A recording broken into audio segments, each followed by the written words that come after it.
ఓం తత్సత్. ఓం ఓం సహనావవతు సహనౌ భునక్తు సహ వీర్యం కరవావహై తేజస్వినావధీతమస్తు మా విద్విషావహై. ఓం శాంతి శాంతి శాంతి. హరి ఓం తత్సత్. ఉన్నదొకటే జగములన్నిట పూర్ణమై వెలితిలేని భంగి వెలయుచుండు. ఉన్నదొకటే జగములన్నిట పూర్ణమై వెలితిలేని భంగి వెలయుచుండు. ఒకటి సత్యమనుచు ఒకటి మిథ్యయటంచు. ఒకటి సత్యమనుచు ఒకటి మిథ్యయటంచు. పలికి భేదవృత్తి పడకు జీవ. భేదవృత్తి పడకు జీవ. ఓం తత్సత్. సదాముక్తి సుధార్ణవంలో 6వదైనటువంటి నిరాఘాట తరంగం 18వ శ్లోకాన్ని మనం విచారణ చేస్తున్నాం. ధృత్వా చంద్రమతి సతీ జనమణీవేషం గతం లోహితం చోద్దిశ్య ప్రలపన్ తథాపి న భవేత్ స్త్రీ దేవదత్తాభిదః పుత్రో నాస్తి న తన్మృతి ఘనతరార్తి దేవదత్త ఖలు జ్ఞానే వం నపుమాన్వధూర్న చ కుటుంబీ సోపి బ్రహ్మా స్వయం. ఒక ఉదాహరణ ద్వారా వేషం మారినంత మాత్రంతోనే, ఉపాధి మారినంత మాత్రంతోనే అధిష్టానం లేదా ఆధారం అనేది ఎలా మారుతుంది అనే విషయాన్ని రచయిత చర్చిస్తున్నాడు. దేవదత్తాభిదః, దేవదత్తుడు అనేవాడు ఒకడు ఉన్నాడు. వాడు ఏం చేశాడు? వాడు మగవాడు. ధృత్వా చంద్రమతి సతీ జనమణి వేషం. వాడు ఏం చేశాడంట? చంద్రమతి వేషాన్ని ధరించాడు. ఎవరి చంద్రమతి? హరిశ్చంద్రుని భార్య. తెలుసు మనకు హరిశ్చంద్రోపాఖ్యానం. వాళ్ళ కొడుకు లోహితుడు. సత్యం కోసమై తన భార్యను, బిడ్డను కూడా, కొడుకును కూడా, రాజ్యాంతో సహా అన్నీ పోగొట్టుకున్నటువంటి వాడు సత్యం కోసం నిలబడి విశ్వామిత్రుడు. అంత పెద్ద చరిత్ర. ఇక్కడ ఏం చెప్పబడుతున్నదంటే అదొక నాటకం. అసలు వాడు ఎవడోడు? దేవదత్తుడు అనే పేరు వాడికి. వాడు ఏం చేశాడంటే చంద్రమతి సతీ జనమణి వేషం. అతడు దేవదత్తుడు హరిశ్చంద్రుడి భార్య అయినటువంటి చంద్రమతి వేషాన్ని ధరించాడండి. ధరించి గతం లోహితం చ ఉద్దిశ్య ప్రలపన్ తథాపి నా భవేత్ స్త్రీ. అది వాడు ఎంత చంద్రమతి వేషం వేసుకొని గతం లోహితం, లోహితుడు అనే కుమారుడు వాడు గతించిపోయాడు, చనిపోయినాడు అనుకొని ఉద్దేశ్య ప్రలపన్ ఏడుస్తూ ఉన్నది ఆమె. ఏడుస్తూ ఆ చంద్రమతి వేషధారి ఏడుస్తున్నాడండి. ఎంతగా ఆమె నటిస్తూ అలా ఉంటే మాత్రం అతడు ఎవరతడు? స్త్రీనా, ఆడమనిషా అక్కడ ఉండేది స్టేజ్ పైన? చంద్రమతి అనే ఆడమేనా అంటున్నాడండి ప్రశ్న. కాకూడదు. తథాపి నా భవేత్, ఎప్పటికీ కాదు. ఆ చంద్రమతి వేషము వేసిన వాడు దేవదత్తుడు. అంత మాత్రం చేత కొడుకు అయినటువంటి వాడు లోహితుడు చనిపోయినాడు అని ఎంత ఏడిస్తే మాత్రం, ఆ లోహితుడిని తలుచుకొని ఎంత ఏడిస్తే మాత్రం అతడు మగవాడు కాకుండా స్త్రీ అయిపోతాడా? కాదు కదా అంటున్నాడండి. ఇంకా ఏం చెప్పాడు చూద్దాం. పుత్రహన్న అస్తి, కొడుకు లేడు. లోహితాసుడు అనే కొడుకు లేడు వాడికి. ఎక్కడ తర్వాత తన మృతిహీన, వాడు చనిపోవడము లేదు. చూసి వాడు ఎవడతడు? దేవదత్తు ఖలు, ఓన్లీ దేవదత్త. అది దేవదత్తుడు మాత్రమే. ఎంతగా ఉన్నా కూడా నిజంగా వాడి కొడుకు చనిపోలేదు. వాడి కొడుకే లేడు, లోహితాసుడు అనే కొడుకే లేదు. ఇప్పుడు ఆ మరణం వల్ల ఏమండి వాడు ఆ చనిపోయినట్టుగా ఉంటే, వాడు స్టేజ్ పైన ఏడుస్తూ ఉంటే అది సత్యమా? సత్యం కాదు. అదండి. అలాగే చెప్తున్నాడు. జ్ఞాని ఏం చేస్తాడు? కుటుంబీ సోపి బ్రహ్మ స్వయం. కుటుంబముతో అంటే అతడు పురుషుడిగా కానీ, లేదా ఒక ఆడమని స్త్రీగా కానీ, ఒక సంసారిగా కానీ, లేదా ఒక సంతానం ఉండేటువంటి వాడుగా కానీ, లేదా ఇంకేదైనా చెప్పండి, ఎన్ని వేషాలు వేస్తున్నప్పటికీ ఈ జ్ఞాని ఎలా ఉంటాడంటే ఎన్నో వేషాలు వేస్తూ ఉండొచ్చు తెల్లవారినప్పటి నుంచి, మళ్ళీ నిద్రలో కూడా, కళ్ళలో కూడా, ఎన్ని ఉపాధులు ధరిస్తూ ఉన్నప్పటికి కూడా, ఎన్ని రకాల చేస్తున్నా అతడికి తాను గృహస్థుడు, లేకపోతే 4 ఆశ్రమాలు ఉన్నాయి: బ్రహ్మచారి, గృహస్థుడు, వానప్రస్థుడు, సన్యాసి. ఈ 4 వాడు ఏదీ కాదు, సంబంధమే లేదు. అతడు బ్రహ్మచారి కాదు, పెళ్లి చేసుకుంటే గృహస్థుడు కాదు, వానప్రస్థ స్థాయి కాదు, సన్యాసి కాషాయం వేసుకుంటాన సన్యాసి కాదు. వాడికి తెలుసు, అజ్ఞానికి, అహం బ్రహ్మ అని. అది కాబట్టి సోపి బ్రహ్మ స్వయం బ్రహ్మ, అతడు తాను పరమాత్మయే. ఏ విధంగా వ్యవహరిస్తూ ఉన్నప్పటికీ కొంతమందికి గురువుగా, కొంతమందికి శిష్యుడుగా, కొంతమందికి బంధువుగా, ఎన్ని వ్యవహారాలు చేస్తున్నా జ్ఞాని వ్యవహారం ఎలా ఉంటుంది? తాను బ్రహ్మ స్వయం బ్రహ్మ, తాను బ్రహ్మస్వరూపమే అనే విషయాన్ని చెబుతూ ఆ పై ఉదాహరణ చెప్పింది. ఎంతవాడు ఆ దేవదత్తుడు ఏమాత్రమైనా సరే ఆ హరిశ్చంద్రుడు యొక్క భార్య వేషం, చంద్రమతి వేషాన్ని ధరించి, ఆ పాము గారు చనిపోతాడు కదా లోహితాసుడు, వాడిని అనుకుంటూ ఏడుస్తూ ఉందనుకోండి ఆ స్టేజ్ పైన, ఎంత ఏడ్చినప్పటికీ ఆ దేవదత్తుడు స్త్రీ కాదు కదా, అసలు వాడికి ఆ లోహితాసుడు అనే కొడుకే లేడు కదా, ఆ కుమారుడు చనిపోవడం అన్నది లేదు కదా. అది చూసారండి. అలాగే ఈ జ్ఞాని అంటే, జ్ఞాని యొక్క భావనలో ఎలా ఉంటుంది? తనకు ఏ సంబంధము లేదు, ఈ శరీరంతో సంబంధం సత్యము కాదు, ఇది ఉపాధి. అలా నేను ఆత్మస్వరూపాన్ని, ఆ ఉపాధి ధర్మంతో అలా అంటున్నాం, అంతేగాని ఉపాధి సత్యము కాదు. ఏమండి, దీనికి మనం ఒక చిన్న ఉదాహరణ చెప్పుకుంటే చూడండి, సత్యమైన ఉదాహరణ.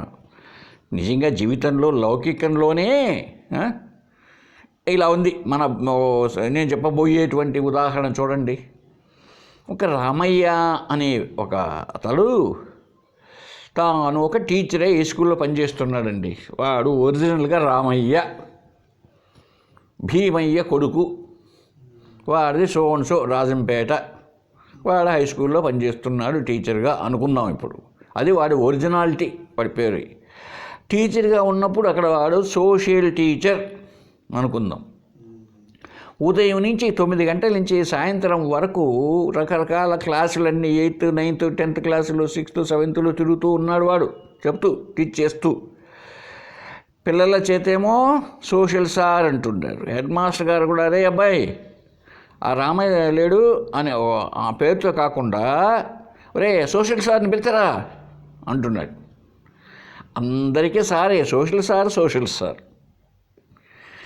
ఆయన పాఠం చెప్తున్నాడండి 9th క్లాస్లో.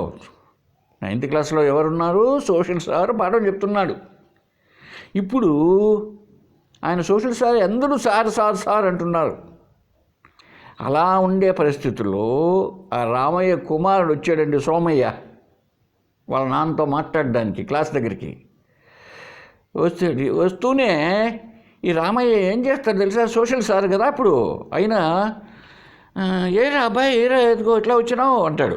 అంటే ఇప్పుడు వాడు రామయ్యనా సోషల్ సారా? అప్పుడు ఆ సోషల్ సార్తో వచ్చినటువంటి సోమయ్య కొడుకు ఏం అట్లా మాట్లాడతాడు, నాన్న ఆ పొలానికి నీళ్లు బారలేదు, నీళ్లు కట్టేసి దానికి కరెంట్ మోటార్ పోయింది అందుకోసం వచ్చినాను అంటున్నాడు. ఇదేంటి సోషల్ సార్ సోషల్ పాఠం చెప్పాలి కానీ ఏమండి, మనం ఇదే వ్యవహారంలో ఉంది, జ్ఞాని కదా ఈయనేంటండి ఇలా వ్యవహరిస్తున్నాడు. చూడండి ఈ ఎగ్జాంపుల్ నేను చెప్పే ఎగ్జాంపుల్ని. ఇప్పుడు ఆ సోషల్ సారు అంతా సోషల్ సారే కదా, మరి సోషల్ పాఠమే చెప్పాలి కదా. అక్కడ వస్తే ఏరా ఎందుకు వచ్చినావు అంటున్నాడు. వచ్చిన ఆయన ఏమన్నా మోటార్ చెడిపోయింది అని చెప్తున్నాడు. ఇదేంది ఇది అంటే ఎంతగా అతడు సోషల్ సారుగా వ్యవహరించబడినప్పటికీ తను రామయ్య ఆ సోమయ్య యొక్క తండ్రి, ఒరిజినల్ ఇది మధ్యలో వచ్చినది ఏది సోషల్ సార్ అన్న వ్యవహారం. ఇది రిటైర్ అయితే ఇంటికి పోతే మళ్ళీ ఎవరు అనరు సోషల్ సార్ అని, అవును కదండి. ఇది అర్థమైందనుకుంటా ఇప్పుడు. అలాగే ఆత్మజ్ఞానం పొందిన వాడికి ఎలా ఉంటుందంటే, నేను ఆత్మనే, ఎందుకో అజ్ఞానం అందాము లేకపోతే ప్రారంభం అందాము, ఎందుకో ఇలా ఒక శరీరం వచ్చేసి అది 4 అవస్థల 4 స్థాయిలో ఏవి 4 ఆశ్రమాలు అంటేనే బ్రహ్మచర్యము, గార్హస్థ్యము, వానప్రస్థము, సన్యాసం, ఇలాగా అలాగా వ్యవహరించబడుతున్నది. కానీ నేను సత్యముగా ఈ శరీరంలో ఇరకపోయిన వాడిని కాదు అన్నది నిశ్చయంగా ఉంటుంది. అంతే కదా. ఇప్పుడు ఆ రామయ్య ఎంత సోషల్ సారుగా అక్కడ వ్యవహరిస్తూ ఉన్నా, సపోజ్ వాళ్ళ ఇంటికి అనుకోండి వాళ్ళ స్కూల్ అటెండర్ వచ్చినాడు. ఆ రామయ్య అనే సోషల్ సార్ భార్య ఉన్నది ఇంట్లో. ఆమె ఏమంటుంది తెలిసిన, ఒకసారి వాళ్ళ ఇంటికి అటెండర్ వచ్చాడు స్కూల్ నుంచి. అమ్మ సార్ సోషల్ సార్ ఉన్నారమ్మా అన్నాడు. సార్ లేదయ్యా అన్నదా. సార్ లేరు, బజార్లోకి వెళ్ళాడు అంటుంది. వస్తాను రండి సార్, ఆయన భర్త వచ్చాడు ఇంటికి, రండి సార్ కూర్చోండి సార్, పాఠం తీసుకోండి సార్, ఆ 10th క్లాస్ సోషల్ చెప్పండి సార్ అంటుందా. ఏవండి పుచ్చిపోయిన పచ్చిమిరపకాయలు తెచ్చినారు, మార్కెట్కి పోతే ఇంతేనా, నేను పోయింటే మంచిది తెచ్చేదాన్ని కదా, పుచ్చిపోయిన పచ్చిమిరపకాయలతో నన్ను ఏం చేయమంటారండి అంటుంది. ఏంటిది మరి ఇంతసేపు వచ్చిన అటెండర్తో ఏమన్నది, ఆ వచ్చిన వాడు కూడా అమ్మ సార్ ఉన్నారు, సార్ లేరండి మార్కెట్కి వెళ్ళినారు అని వ్యవహరించింది. మరి ఎంత వ్యవహరించినా అతడు తన భర్త అన్నది దృఢమైందా లేదా? ఉంది. వ్యవహారంలో ఏ విధంగానైనా మాట్లాడును. ఇలాగే మనం కూడా కొంత సాధన చేసిన తర్వాత అనుకోకూడదు అనమాట. మనం ఏమనుకుంటాం, ఎంతసేపు ఏంటయ్యా ఈయనే జ్ఞాని అయ్యా. వాళ్ళ ఉద్దేశంలో, కొంతమంది ఉద్దేశంలో జ్ఞాని అయితే పెద్ద కిందికి నేల ఆడేటువంటి నేల మట్టి ఊడ్చే చీపురు ఉంటుంది చూసారండి, ఆ చీపురులాగా గడ్డము, ఇంకా పెద్ద పొడుగోటి రోడ్డు ఊడుస్తారే చీపురు, అలాగా వెంట్రుకల వెంట్రుకలు, ఆ పులికో లేకపోతే వాటికి నక్కకో చార్లు ఉంటాయి, అలాగా జెబ్రాకో అలాగా ముఖము, కాళ్ళు, చేతలకంత పెద్ద పెద్ద నామాలు, ఒక గోచి పాత, ఇలా ఉండాలనా జ్ఞానం అంటే? అదే కాదు. చూసారండి, ఇవంతా మనం ఈ జిడ్డు తొలగించుకోవాలి. జ్ఞానం కలిగిన వాడు జ్ఞాని, ఆత్మజ్ఞానం కలిగిన వాడు జ్ఞాని. అతడు బ్రహ్మవిదుడు కనుక అతడు బ్రహ్మమే. కాబట్టి ఏ విధంగా చరించినా, సంఘంలో ఎలా నడుచుకున్నప్పటికీ అతడు బ్రహ్మమే, అతడు పరమాత్మయే. కాబట్టి చేయవలసింది వ్యవహారాన్ని బట్టి కాదు. మనం ఏమనుకుంటున్నాం అంటే, వ్యవహారం చూసేసి అందరినీ ఎమ్మో ఈయన చాలా గొప్పవాడండి. ఒక ఆయన మా ఇంటి ఎదురుగా వాళ్ళ ఇంటికి ఒక ఆయన వచ్చాడండి, గౌతమ్ పట్ట స్వామీజీ. ఆయన పంచి కట్టుకోడండి కింద, అంటే గౌతమ్ పట్ట అంటారే చూసారా, ఆ గౌతమ్ పట్ట కట్టుకున్నాడు. పెద్ద గడ్డము, పెద్ద పెద్ద వెంట్రుకలు. అబ్బా పెద్ద ఒక అరచేయి ఎడల్పున ముఖాన పెద్ద కుంకుమ బుట్టు భలే ఉంది, మెడలు ఇంతెంతలావు రుద్రాక్షమాల. సాక్షాత్ యమధర్మరాజు శిష్యులో యమధర్మరాజు యొక్క అసిస్టెంటు అయినట్టుగా కనపడుతూ ఉంటాడు అతను చూస్తే. ఇట్టటి వాళ్ళందరినీ మనం జ్ఞాని అనుకుంటాం. అది ఏం కర్మ అనుకోవాలి మనం, అది కాదండి. కాబట్టి జ్ఞాని అనేవాడు 4 ఆశ్రమాల్లో ఒకటిగా కనిపిస్తున్నప్పటికీ అతడు వాస్తవానికి నిజానికి అతడు పురుషుడు కాదు అండి. అంతేకాకుండా ఒక ఆడమనిషి కూడా కాదు, ఒక సంసారి కాదు, సంతానం ఉండేటువంటి వాడు కాదు. అతడు ఎటువంటి వాడు? అసంగుడు, అసంగత్వం ఉన్నటువంటి గుణాతీతుడు. అతడు బ్రహ్మ స్వయం, అతడు స్వయంగా బ్రహ్మమే అని చెప్పబడిందండి ఈ 18వ శ్లోకంలో. కాబట్టి జ్ఞానిని గుర్తించవలసి, అందువల్లనే జ్ఞానం కలిగిన వాడైతేనే జ్ఞానిని గుర్తిస్తాడట అని చెప్తూ ఉంటారు. లేనివాళ్ళంతా అజ్ఞానులు వెంటబడిపోయి వాళ్ళు ఏదో క్షుత్తని విభూతి సృష్టించో లేకపోతే ఏదో గాలిని చేస్తేనే పెద్ద భగవాన్లు అయిపోతూ ఉంటారు. సరే, తర్వాత 19వ శ్లోకంలో చూద్దామండి. ఏకో నైషద భూమికాం హరిహరాద్వైకాకృతిం ద్రౌపదీ వేషం లోహిత భూమికాం హరిణవేషం వీరబాహ్వాకృతిం వాసిష్ఠాకృతి మావహన్నపి ప్రభృతం దేవతాత్వం కులస్త్రీత్వం బాల్యజరాత్వనైత్య పశుతా వేషే నతైస్తే కదా. అటువంటి ఉదాహరణ ఇంకొకటి చెప్తున్నాడండి. ఏంటంట, ఆ దేవదత్తుడు ఎలా ఉన్నాడు? వాడు ఆయా సందర్భాలను బట్టి నైషద భూమిక, ఒక్కొక్కసారి నైషధం, నల మహారాజు ఉన్నాడే, శృంగార నైషధం అనే పురాణంలో ఉందే, అదే నలమహారాజు, దమయంతి నలమహారాజు అని ఒక పెద్ద కథ, అదొకటి. ఆయా సందర్భాల్లో దేవదత్తుడు ఏం చేస్తున్నాడు? ఒక దాంట్లోనేమో నలుడు వేషం వేశాడు, ఇంకొక దాంట్లో హరిహర ద్వైకాకృతం, హరిహరులు వేషం వేశాడు, విష్ణువు శివుడు బ్రహ్మ ఇలాగా వేశాడండి రకరకాలు. అంతేకాదు ద్రౌపదీ వేషం, లోహిత భూమిక, ఒక దాంట్లో ద్రౌపది వేషం వేశాడు, ఒక దాంట్లో లోహితాసుడు వేషం వేశాడు, హరిణ వేషం ఒక దాంట్లో జింకలాగా ఉన్నాడు, ఇంకో దాంట్లో వీరబాహ్వాకృతం వీరబాహుడు వేషం వేశాడు, వాసిష్ఠాకృతి వశిష్ఠ మహర్షిలాగా ఉన్నాడు వేషాలు ధరించి. ఇన్ని ధరించినప్పటికీ ఏమండి, ఆ నల పాత్ర వేసి, నలుడు పాత్ర వేసినప్పుడు పాపం ఆ నలమహారాజు రాజ్యం పోతుందండి. అలా వేసినప్పుడు రాజ్యం పోగొట్టుకున్నవాడుగా కానీ, అలా కాకుండా ఈ త్రిమూర్తులు వేషం వేశాడు అనుకో దేవతలుగా. కాబట్టి ప్రభుత్వం పోయింది నన్నపి, ఆ రాజ్యం పోయిందని కానీ, దేవతాత్వం, ఆ దేవతల పోషణ వేసినప్పుడు తాను ఒక దేవతలాగా పోషించినప్పటికీ వానికి తాను దేవుడు కాదు, దేవత్వము లేదు. అలాగే ద్రౌపది వేషం వేసినాడు అనుకోండి, అప్పుడు ఒక వనిత, ఒక ఆడమనిషి యొక్క లక్షణాలు కానీ, లోహితుడు వేసాడు అనుకోండి అప్పుడు ఒక పిల్లకాయలాగా కానీ, వశిష్ఠ మహర్షి వేషం వేశాడు అనుకోండి పెద్ద తెల్లగడ్డం తెల్లింటికలు, ఒక ముసలాయన వేషం కానీ ముసలాయన మాదిరిగా, వీరబాహుడు వేషం వేశాడు అనుకోండి, వాడు వీరబాహుడు ఎక్కడో శ్మశానం దగ్గర ఉంటాడే అలాగా తగ్గు కులం వాడు ఉన్నట్టుగా కానీ, లేదు జింక వేషం వేసాడు అనుకోండి, జింక వేషం హరిణ వేషం వేస్తే ఆ పశుధర్మం కానీ, ఆ వేషధారికి ఏమండి ఎప్పటికైనా సంక్రమిస్తుందా దేవదత్తుడికి? చూడండి ఇన్ని వేషాలు వేసినా ఆ స్త్రీత్వం బాల్య జరాత్వ నైత్య పశుత వేషై నతై స్థై కదా ఎప్పటికీ లేవండి. ఎన్ని రకాల వేషాలు వేసినప్పటికీ ఆ వేషముల యొక్క సంబంధం ఎప్పటికీ లేదు. అలాగే ఈ జ్ఞాని ఎలా ఉన్నాడు? వాడు నిజానికి ఏంటి జ్ఞాని?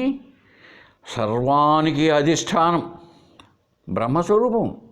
అటువంటి ఆయన దగ్గర ఈ అనేకమైన రూపాలతో నామాలతో కనపడే ఈ జగత్తంతా ఉందండి. అనేక ధర్మాలతో ఉంది. నేను చెప్తే కదా, ఇక్కడే పైన చెప్పుకున్నాం. ఇప్పుడు జింక అది పశుత్వము, ఆ దేవతలు వాళ్ళు దేవుళ్ళు, ఆ ద్రౌపది ఆమెమో స్త్రీ, ఈ శివుడు బ్రహ్మ వాళ్ళ దేవతలు అయిపోయి, నలమహారాజు ఆయన రాజులాగా పరిపాలించేవాడు. ఇన్నెన్నో ధర్మాలతో జగత్తు ఉన్నప్పటికీ, బాల్యము, యౌవనము, కౌమారం ఇట్లాంటివన్నీ ఉన్నాయి, వార్ధక్యం లాంటి వశిష్ఠులాగా వేషాలు ఉన్నప్పటికీ ఆ ధర్మాలు ఎంత మాత్రము స్పృశించవు ఆయనకు. అంటుకో జ్ఞానికి, అతడు అసంగుడు. జ్ఞాని అసంగుడు. చూసేవాళ్ళకి అనిపించవచ్చు ఆ ఆడమనిషి ఏమోనని. ద్రౌపది వేషంలో చూసి ఆమె ఆడమనిషి ద్రౌపది దేవి కానీ అనుకోవచ్చు, చూసేవాళ్ళందరూ అనుకోవచ్చు. కాదు. అలాగే నలమహారాజు, రాజు వెడ్డలవి తేజముల వీధి నాటకం అనుకోండి, నలమహారాజు అనుకోవచ్చు చూసేవాళ్ళు. అతడు దేవదత్తుడు. మామూలుగా వేషం తీసేస్తే దేవదత్తుడు వాడు. అలాగే ఏది వేసినా, శివుడు వేషం వేసేవాడు అనుకోండి, అబ్బా స్వామి వచ్చేసినాడయ్యా. ఒకప్పుడు వెంకటేశ్వర కళ్యాణం అని వచ్చిందండి, ఒక 40 కాదు 50-60 ఏళ్ళప్పుడు, దాదాపు కనీసం 55-60 ఏళ్ళు అనుకుంటా. ఎన్టీ రామారావు గారు అందరూ మరి పల్లెల వాళ్ళంతా టెంకాయలు తీసుకొని కొట్టారు. ఆ సినిమా హాల్లో కనపడతానే ఆయన, ఆ వెంకటేశ్వర స్వామి కనపడతానే టెంకాయలు తెరకు. వెంకటేశ్వర కళ్యాణంలో దాదాపు 60 ఏళ్ళ పైన ఇంటుంది అనుకుంటాను ఆ సినిమా రిలీజ్ అయ్యి కూడా. వెంకటేశ్వర కళ్యాణం అని ఎన్టీ రామారావుతో గుర్తు నాకు బాగా. ఆ తెరకు పోయి ఎందుకు తెరలోకి వచ్చేసాడనమాట ఆయన. వస్తాను టెంకాయలు కొట్టినట్టు. నిజానికి ఆ శివుడు వేషంలో వచ్చాడనుకో, వచ్చేసాడండి ఓం నమ శివాయ అంటే కేకలు పెడతా అని మనం పెట్టచ్చు. కానీ ఆయనకు అరే నేను శివుణ్ణే, లేదా బ్రహ్మను, లేదా విష్ణువుని ఉంటుందా, నేను దేవదత్తుణ్ణి, ఈ వేషం తీసేస్తే రేపు మళ్ళీ నాకు ఏ నాటకంలో ఎటువంటి వేషం వస్తుందో నా బ్రతుకు తిరుగుకు అనుకుంటూ ఉంటాడు వాడు, ఆ దేవదత్తుడు. అంతేగాని ఇవన్నీ ఉన్నాయి, ఇవన్నీ నిజంగానే ఉన్నాయి అనేదానికి ఏం లేదండి. శివుడే జీవుడై అన్నిట చెలగుచుండా, శివుడే జీవుడై అన్నిట చెలగుచుండ, శివుడు జీవుడు వేరని చెప్పనేలా, శివుడే జీవుడై అన్నిట వెలగుచుండ, శివుడు జీవుడు వేరని చెప్పనేలా, బింబమునకు తత్ప్రతిబింబమునకు కలదె భేదము, ఇంచుకయు లోకమున మనస, బింబమునకు తత్ప్రతిబింబమునకు కలదె భేదము, ఇంచుకయు లోకమున మనస. కాబట్టి ఆ శివత్వమే ఈ ఉపాధి ధర్మముతో ఇలా ఉందండి. అంత మాత్రంతోనే అది ఆ లక్షణాలు నేను పొందలే, ఉపాధి ధర్మాలను పొందలే. అది ఉపాధి ధర్మంతో ఏం లేదు, ఉన్నదేందో ఉంది. ఇప్పుడు బంగారు నెక్లెస్గా అయిందండి, ఆ మెడలో ఉంది, వడ్డాణంగా అయింది. అది ఉంచుకునే చోట్లో ఇప్పుడు చెవులకున్న కమ్మలు బాగా ఊగుతూ ఉన్నాయి, రింగులు ఎంతెంత డ్యాన్సులు చేస్తూ ఉన్నా బంగారే. అదేమో డ్యాన్సులు చేయకుండా ఉందనుకోండి, మెడలో ఉంది చైన్లాగా, అప్పుడు అది బంగారే. కాబట్టి ఈ శివత్వం అంటే ఆత్మత్వం, ఆత్మతత్వం. అది జీవుడుగా నిజంగా జీవుడే శివుడు అంటే ఆత్మయే, జీవుడు అనేవాడు పరబ్రహ్మమే. కనుక శివుడు జీవుడు వేరుగలేరని చిత్తములో నెరనమ్మరయ్యా, శివుడు జీవుడు వేరుగలేరని చిత్తములో నెరనమ్మరయ్యా, శివుడే జీవుడు జీవుడే శివుడు శివజీవైక్యముగనరయ్య. శివుడే జీవుడు జీవుడే శివుడు శివజీవైక్యముగనరయ్య. శివుడు జీవుడు వేరుగలేరని చిత్తములో నెరనమ్మరయ్యా. శివుడే జీవుడు జీవుడే శివుడు శివజీవైక్యముగనరయ్యా. నాట్యము కొరకై వేషము వేసుక నటనమునర్చుచునుండెనయ్యా. నాట్యము కొరకై వేషము వేసుక నటనమునర్చుచునుండెనయ్యా. నాట్యావసరము తీరిన వెంటనే నాట్యావసరము తీరిన వెంటనే అఖిలము తానై వెల్గునయ. నాట్యావసరము తీరిన వెంటనే అఖిలము తానై వెల్గునయ. శివుడు జీవుడు వేరుగలేరని చిత్తములో నెరనమ్మరయ్యా. తరుణి వేషము దాల్చిన పురుషుని తరుణి ఎంచు భ్రమనెంతురయ్యా. తరుణి వేషము దాల్చిన పురుషుని తరుణి ఎంచు భ్రమనెంతురయ్యా. తరుణి వేషము తొలగిన పిమ్మట పురుషుడనక ఏమందురయ్య. తరుణి వేషము తొలగిన పిమ్మట పురుషుడనక ఏమందురయ్య. శివుడు జీవుడు వేరుగలేరని చిత్తములో నెరనమ్మరయ్యా. శివుడే జీవుడు జీవుడే శివుడు శివజీవైక్యముగనరయ్యా. ఘటములోన బింబించిన సూర్యుడు ఘటము పోవ ఎందేగెనయా. ఘటములోన బింబించిన సూర్యుడు ఘటము పోవ ఎందేగెనయా. ఘటములోనిదే మాయా జీవుడు ఘటములోనిదే మాయా జీవుడు కనుగొన శివుడే జీవుడయ. కనుగొన శివుడే జీవుడయ. శివుడు జీవుడు వేరుగలేరని చిత్తములో నెరనమ్మరయ్యా. శివుడే జీవుడు జీవుడే శివుడు శివజీవైక్యముగనరయ్యా. అన్నిటినీ తగిలించుకొనుచు ఆపన్నత చెందిన జీవుడయా. అన్నిటినీ తగిలించుకొనుచు ఆపన్నత చెందిన జీవుడయా. అన్నిటినీ కడద్రోసి వైచి తానంతట వెలిగిన శివుడయ్యా. అన్నిటినీ కడద్రోసి వైచి తానంతట వెలిగిన శివుడయ్యా. శివుడు జీవుడు వేరుగలేరని చిత్తములో నెరనమ్మరయ్యా. శివుడే జీవుడు జీవుడే శివుడు శివజీవైక్యముగనరయ్య. శివుడే జీవుడు జీవుడే శివుడు శివజీవైక్యముగనరయ్య.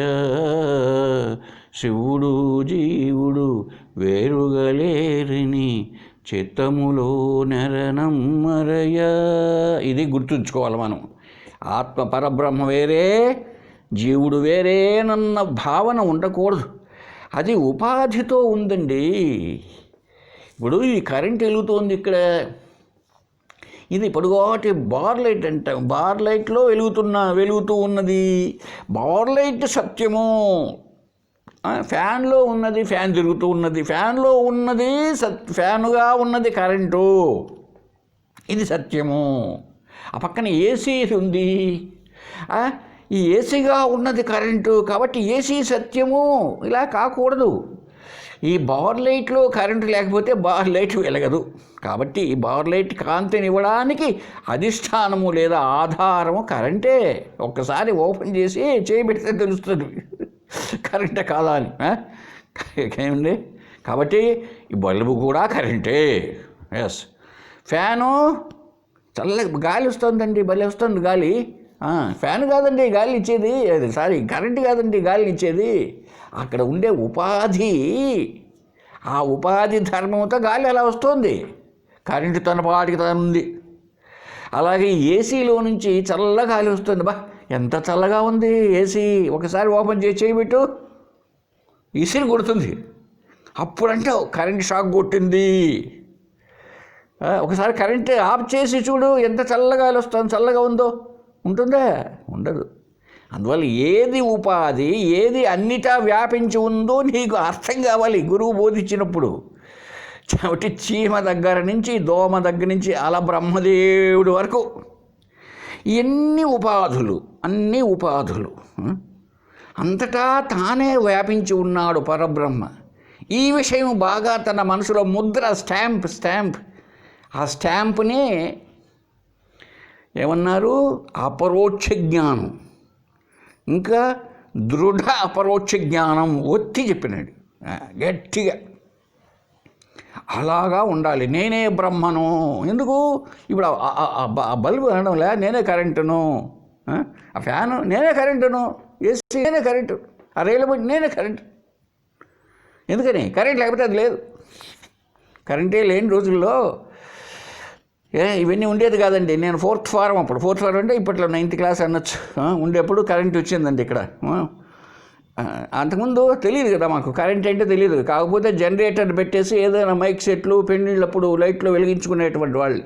సరే, కాబట్టి ఉపాధి ధర్మాన్ని పట్టుకొని చూసి మనం వేరుగా ఉన్నాడయ్యా, శివుడు వేరే, జీవుడు వేరే. నువ్వెంత, నువ్వు అల్పుడివి, బా నువ్వు అల్పుడివి. ఎందుకో ధర్మాన్ని బట్టి చూసి నువ్వు పనికిమాలిన వాడివి, నువ్వు జంతువు, నువ్వు పక్షి, నువ్వు చీమ, నువ్వు దోమ, ఇలాంటి భేదభావాలను చూస్తున్నాం. అది ఉపాధి ధర్మంతో ఉన్నంత మాత్రంతో అది పనికిమాలింది ఏం కాదు. అది ఆ పరమ సత్యచితానంద రూపమే. ఉపాధులు నశిస్తాయి. ఉపాధులు ఎందుకు వచ్చాయని అనద్దు. ఉపాధి రూపేలా కనిపిస్తున్నప్పుడు ఎందుకు వచ్చినాయి? అజ్ఞానం ఎందుకు వచ్చింది? అరే అజ్ఞానం ఎందుకు వచ్చిందనే ప్రశ్న అనవసరం, అర్థం లేనిది ఇది. అజ్ఞానం అంటే తెలియంది అని అర్థమే. తెలియనిది అజ్ఞానం అంటేనే తెలివిలేనిది. తెలివిలేనిది ఎందుకు వచ్చిందంటే తెలివి లేకనే. కనుక అద్భుతమైనటువంటి శ్లోకం చెప్పాడండి. ఆ దేవదత్తుడు ఇన్ని రకాల వేషం వేసినప్పటికీ వాడు తాను దేవదత్తుడు అని తనకు బాగా తెలుసు, ఎన్ని వేషాలతో ఉన్నా. అలాగే ఈ జ్ఞాని కూడా ఎన్ని రకాల చరిస్తూ ఉన్నా స్వయం బ్రహ్మ. గత శ్లోకంలో చెప్పుకుంటమే జ్ఞానేవం నపుమాన్ వధూర్ నచ కుటుంబీ. వాడు కుటుంబంతో ఉన్నాడు కాదు, వాడు సోపి సహ అపి, అతడు అయి ఉన్నాడు. ఏది? బ్రహ్మ స్వయం. అతడు స్వయం బ్రహ్మ అయ్యే ఉన్నాడు. ఇప్పుడు జ్ఞాని ఇప్పుడు తెల్లారుజామునో 4 గంటకు ఆయన బ్రహ్మ, మళ్ళీ అయిపోతానే ఒక సంసారి, భార్య, బిడ్డ, అలా కాదు. అది ఎప్పటికీ ఆయన అంతే. ఏ వేషం వేసుకున్నా ఆయన బ్రహ్మమే. ప్రతి ఒక్కరూ బ్రహ్మమే. తెలియచ్చు, తెలియకపోవచ్చు. నువ్వు తెలియనంత మాత్రంతోనే నువ్వు గిమ్మాయి కూర్చోలే. నీకు తెలియలేదు నువ్వని, నీకు తెలియలేదు. కోటీశ్వరుడు స్వప్నావస్థలో ఉన్నా అంట, భిక్షం ఎత్తుకుంటూ అడుక్కుంటున్నాడు కల్లో. నువ్వు వాడు ఎంత కలగలిగిన కలగన్నా ఏమండి, ఎవరోడు? కోటీశ్వరుడే. కలలో ఉన్నాడు పాపం, తన స్వరూపం తెలియలేదు అంతే. స్వరూపం తెలియకపోయేటప్పటికీ ఇంకొక రూపంలో అధ్యాస, భ్రమ, కళ, దాన్ని కల్పించుకొని తను ఒక బిచ్చికాడిలాగమ్మా అన్నం పెట్టల్లి అంటున్నాడు. అనని అన్నంత మాత్రంతో అయిపోయాడేమే, తాను బ్రహ్మమే. కాబట్టి ప్రతి ఒక్కడూ అర్థం చేసుకొని నువ్వు ఎట్లా బ్రహ్మవుతావు అట్లా అనకూడదు, తప్పది. నువ్వు బ్రహ్మమేనయ్యా. నేను బ్రహ్మము కాదు అని ఎవడైనా అంటే ఎవడనాలి? నేను అనాలి, నువ్వు అనాలి, అతడు అనాలి, ఆమె అనాలి, చీమ అనాలి, అన్నీ ఉన్నాయి అనుకోండి. చెట్టు అనాలి, చేమ అనాలి, గాలి అనాలి, ఆకాశం అన్నీ ఉన్నాయి. ఇంకా పరమాత్మ అంతటా వ్యాపించిన వాడేలా? చూడండి ఎంత విచిత్రంగా ఉందో. పరమాత్మ అంతటా వ్యాపించిన వాడు అవుతాడా? నువ్వెలా అవుతావు? నువ్వు అన్నీ తీసేయండి, పంచభూతాలతో సహా. ఇంకేది పరమాత్మ తత్వం ఎక్కడుంది ఇంకా? కాబట్టి పరమాత్మ అంటేనే ఆత్మ అంటే సర్వవ్యాప్నోతి, అంతటో వ్యాపించినటువంటిది. ఆతనో అంతటో వ్యాపించింది బ్రహ్మ. బృహత్వాత్ గొప్పది, అది బ్రహ్మ, అది పరమాత్మ. ప్రతి వస్తువులో సత్ చిత్ ఆనందంగా వ్యాపించి ఉన్నది. ఇది తెలుసుకున్నవాడు జ్ఞాని. మరి ఇది తెలుసుకున్నవాడు ఎంత వ్యవహారం చేస్తున్నా తనను తాను మర్చిపోతాడండి? మర్చిపోలేడు. ఈ విషయాన్ని తర్వాత 20వ శ్లోకంలో కూడా దాని కంటిన్యూషన్గా చెప్తున్నాడండి. నలాది నామరూపాణి విభాంతి చ విరూపతాం సమాయాంతి వినశ్యంతి స్థిరం స్యా దేవదత్తత. దేవదత్తుడు ఉన్నాడే, వాడి పేరు. ఈ దేవదత్తుడిని మన ఉపనిషత్తుల దగ్గర నుంచి వాడు అన్ని చోట్ల దేవదత్తుడు ఉంటాడండి. వాడికి ఆ పేరు ఎందుకు పెట్టారో మరి మన ఋషులు. సోయం దేవదత్త, మర్చిపోయినారేమో మీరు. ఎక్కడ తత్వమసి వ్యాఖ్యం చెప్పేటప్పుడు బాగా వివరణ చేసుకున్నాం. వాడేనండి ఈ దేవదత్తుడని. కాబట్టి ఈ దేవదత్తుడు ఏం చేశాడంట? నలాది నామరూపాన్ని విభాంతి చ విరూపతాం. ఈ నలుడు మొదలైన పేర్లతో పై శ్లోకంలో చెప్పుకోలే మనం. నలుడు, బ్రహ్మ, విష్ణువు, ద్రౌపది, లేడి, వీరబాహుడు, వశిష్ఠుడు, ఇలా పేర్లతో, ఇన్నిటితో ఆయా రూపాలతో ఒకటి తర్వాత ఇంకొకటి ప్రదర్శన. ఈరోజు నాటకంలో వాడు నలుడైతే రేపు విష్ణువు, మొన్నాడు ఇంకొకడు. చూడలేదా మనం సినిమాల్లోనూ నాటకాల్లో?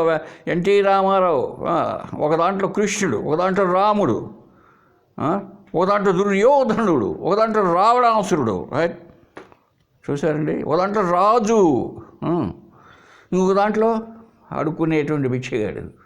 ఎన్ని వేషాలు వేసినా తను మర్చిపోయింటాడండి. నేను I'm so and so NT Rama Rao అని మర్చిపోయింటాడా? ఎన్ని వేషాలు వేస్తే మాత్రం, ఎన్ని వేషాలు వేసింటాడు, అద్భుతం. అది అలాగే చెప్తున్నాడు దేవదత్తుడు. ఈ నలుడు మొదలైనటువంటి పేర్లతో ఒకదాని తర్వాత ఒకటి ఇట్లా నాటకాలన్నీ వేస్తూ ఉన్నప్పటికీ అవన్నీ ఎట్లా ఉన్నాయి తెలిసిన? విభాంతి ప్రకాశిస్తున్నప్పటికీ ఏమవుతాయి? సమాయాంతి వినశ్యతి, టైం వస్తానే అన్నీ నశిస్తాయి. చూసారా? ఉపాధులు పోషణ అయిపోయింది అనుకో, సినిమా అయిపోయింది, రిలీజ్ అయిపోయింది, ఇంకొంటుంది ఆ వేషం ఉండదు. కాబట్టి సమయం వచ్చినప్పుడు అవంతా నశిస్తాయి, ఉపాధులన్నీ నశించిపోతాయి. మరి ఏది మిగులుతుంది? అదే స్థిరం స్యాత్ దేవదత్తత. ఆ దేవదత్త పిండం ఉన్నదే దేవదత్తుడు అనే, అది మాత్రం ఒరిజినల్గా అది మాత్రం స్థిరంగా ఇన్ని వేషాలు ప్రదర్శిస్తున్నా అది మాత్రం తన ధర్మాన్ని ఎప్పటికీ వదిలిపెట్టాడు. వాడు ఎలా ఉన్నాడో ఒక్కొక్క పోషణ వేసినప్పుడు ఏదో వేసాడు అనుకోండి, రావణాసురుడు వేషం వేశాడు, ఆ పెద్ద పెద్ద మీసాలు ఉండొచ్చు. శ్రీరామచంద్రుడు వేషం వేసాడు, మీసాలు లేవు. ద్రౌపది వేషంలో బ్రహ్మాండంగా చీర కట్టేసి ఏమేమో డెకరేషన్ చేసుకున్నాడు. లోకిదాసుడు వేషం వస్తానే పిల్లకాయలాగా ఆ వేషం వేసుకున్నాడు. అవన్నీ నశిస్తున్నాయి, కానీ వాడి ఒరిజినాలిటీ, అది ఒరిజినాలిటీ అంటే పారమార్థిక సత్యం, అదండి ఒరిజినాలిటీ. అది నశిస్తుందా? ఎప్పటికీ స్థిరంగానే ఉంటుంది. ఏమండి? అలాగే ఇదంతా కూడా ఈ నామరూపాలతో ఉండేటువంటి ప్రపంచమంతా కనిపిస్తున్నట్టుగా ఉంది మనకు. అయితే మార్పులు చెందుతూ ఉంది. ఎలా అయితే దేవదత్తుడు ఈరోజు నలుడు, రేపు భీముడు ఉన్నాడు, ఇంకొకటి అవతల ఉన్నాడు, ఇంకొకటి, ఇలాగా వాడు వేషాలు వేస్తూ పోతున్నా ఆ దేవదత్తుడు ఎవడయ్యా ఆ నలుడు వేషధారి ఎవరయ్యా? దేవదత్తుడండి. మరుసటి రోజు ఆ భీముడు ఎవరయ్యా? దేవదత్తుడండి. మళ్ళీ ఇంకొక రోజు వీరబాహు అండి. ఆ వీరబాహు ఎవరండి? దేవదత్తుడండి. ఎన్ని చెప్తారు, అంతే దేవదత్తుడే. అది స్థిరంగా ఉందండి. కాబట్టి ఆ స్థిరత్వము, ఆ ఉనికి, ఆ ఉండుట అనే లక్షణమే బ్రహ్మ. చూసారా? కాబట్టి ఈ జ్ఞాని కూడా ఎన్ని విధాల ఎన్ని రూపనామాలతో ఉన్నట్టు అంతా బ్రహ్మస్వరూపమేనండి. ఒక్కొక్కటి అది ఒక్కొక్క పాత్రలాగా ఒక్కొక్కటి చెప్పుకుంటే మనం ఏమిటి బహుభూషణాని, స్వర్ణమేకం బహుభూషణాని, మృత్పిండమేకం బహుభాండ. అది మట్టి ఒకటేనండి అనేక రూపాలతో ఉన్నది, బంగారం ఒకటేనండి అనేక నామరూపాలతో కనిపిస్తున్నదండి. చూసారా? బంగారం ఒకటే అనేక నామరూపాలతో కనిపిస్తున్నది. నామరూపాలు మిథ్య కనుక నశిస్తూ ఉన్నాయి. ఆ బంగారే అన్ని వేషాలు వేసుకున్నది. సపోజ్ బంగారు ఈజ్వల్ టు దేవదత్తుడు, ఈ వడ్డాణము గాజులు ఇట్టనే వేషాలు, అవి మారిపోతున్నాయి, నశించిపోతున్నాయి. పారమార్థిక సత్యమైన బ్రహ్మస్వరూపం ఏ మార్పు ఉండదు. అది అలాగే ఉంటుంది, స్థిరంగా ఉంటుంది. ఎప్పుడు అది పుట్టేది కాదు, ఉండేది కాదు, నశించేది కాదు. మిగిలేటి అంతా కూడా నశిస్తూ ఉంటుంది. ఏమండి? ఇలాగే మనం అర్థం చేసుకోవాలి. అన్ని చరాచరములు అంతా కూడా పరమాత్మయే వ్యాపించి ఉన్నది. ఈ నామరూపాలతో గోచరిస్తూ ఉన్నది అంటే నామరూపాలు సత్యముగా ఉండి కాదు, ఉన్న బ్రహ్మమే నామరూపాలుగా ఉన్నది అంతే. ఏం నష్టం నీకు? నామరూపాలతో ఎప్పుడు గోచరించిందో ఈ జగత్తంతా అవి సత్యం కాదు, మార్పులు చెందుతూ ఉంటుంది. మరి ఒరిజినల్గా ఉన్నదేమిటో పారమార్థికంగా ఉన్నది పారమార్థిక సత్యం, బ్రహ్మ సత్యం. మిగిలిందంతా వ్యవహారిక సత్యం, ప్రాతిభాసిక సత్యం అంతే. సత్యమైనది ఎప్పటికీ ఒకటి అలాగే ఉంటుంది, మార్పు చెందదు. మార్పు చెందింది అంటే అది ఒక కాలంలో ఉన్నది ఒక కాలంలో లేకుండా పోతుంది. ఏమండి? ఒక కాలంలో ఉంటుంది, ఒక కాలంలో లేకుండా పోతుంది. దానికి పారమార్థికత ఎలా? పారమార్థికత అన్నది ఉండడానికే వీల్లేదు. కనుక ఈ నామరూపాలు మిథ్య. కనుక నేను బ్రహ్మము, ఇది ఈ భావన మనం కూడా తెచ్చుకోవాలి. జ్ఞాని తెచ్చుకుంటాడంటే జ్ఞాని ఆడాడన ఉంటాడు కొండపైన కాదండి, మనమంతా జ్ఞానులమే. ఏం ఎస్, అహం బ్రహ్మాస్మి, నేను బ్రహ్మస్వరూపాన్ని. ఈ శరీరం మిథ్య, ఈ వెంకట సుబ్బరాజు మిథ్య, పలానవాడి తండ్రి మిథ్య, తల్లి లేదు, తండ్రి లేదు, భార్య లేదు, ఊరు లేదు, పేరు లేదు, ఎంత మారిపోతూ ఉంటుంది. చూడండి, ఒకడు రామయ్య అనేవాడు బాడు ఇంట్లో ఉన్నాడండి ఎదురుగా. బాడు ఇంట్లో ఉన్నప్పుడు ఏమంటున్నాడు తెలుసా? నేను మా ఇంటికి పోస్తాను సార్, ఇంటికి పోతున్నా అంటాడు, సొంత ఇల్లు అయినట్టు. మళ్ళీ 6 నెలలకు ఇంకొక ఇంట్లో ఉన్నాడు. ఏమయ్యా మా ఇల్లు అక్కడ పోతే ఇప్పుడు ఈ మా ఇల్లు సార్, ఇల్లు మారినాను సార్. వాడు ఎన్ని ఇండ్లు, ఎన్ని ఊళ్ళు ట్రాన్స్ఫర్లు, ఎన్ని స్కూళ్ళు ట్రాన్స్ఫర్లు అయిపోతున్నా రామయ్య ఒకడే బాబు. రామయ్య అనేవాడు ఒకడే. అలాగే ఇన్ని ఉపాధులతో ఉన్న బ్రహ్మం ఒకటే, ఆ బ్రహ్మనే నేను. ఈ భావన మనకు అద్వైత స్థాయిలో స్థిరం కావాలి. ఎప్పుడైతే స్థిరం అవుతుందో అంతా బ్రహ్మమురా, ఈ జగమంతా బ్రహ్మమురా, అంతా బ్రహ్మం అనుభవమైతే, అంతా బ్రహ్మం అనుభవమైతే అతడెవ్వడు మరి నీవెవ్వడురా. ఎవరైనా మళ్ళా ఆయన ఎవరు, నువ్వెవరు?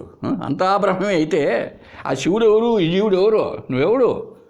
అంతా ఆయన అంటా ఒకవైపునే అంతా వ్యాపించి ఉన్నాడంటావు. ద్వైతులంతా చెప్పి అంతా ఆయన, అంతా ఆయన ఎవరు, నువ్వెవరు? నువ్వేనయ్యా ఆయన. త్వం తదసి, త్వం నీవు అది అయి ఉన్నావు. తత్ త్వమసి, తత్ త్వమసి, ఆ పరబ్రహ్మ నువ్వే అయ్యే ఉన్నావు. ఈ భావాన్ని స్థిరం చేసుకునే ప్రయత్నంలో నెక్స్ట్ క్లాస్లో మనం ఆ తర్వాత శ్లోకం 21వ శ్లోకానికి వెళ్దాం. హరి ఓం తత్సత్. ఓం పూర్ణమదః పూర్ణమిదం పూర్ణాత్ పూర్ణముదచ్యతే పూర్ణస్య పూర్ణమాదాయ పూర్ణమేవావశిష్యతే. ఓం శాంతి శాంతి శాంతి. హరి ఓం తత్సత్.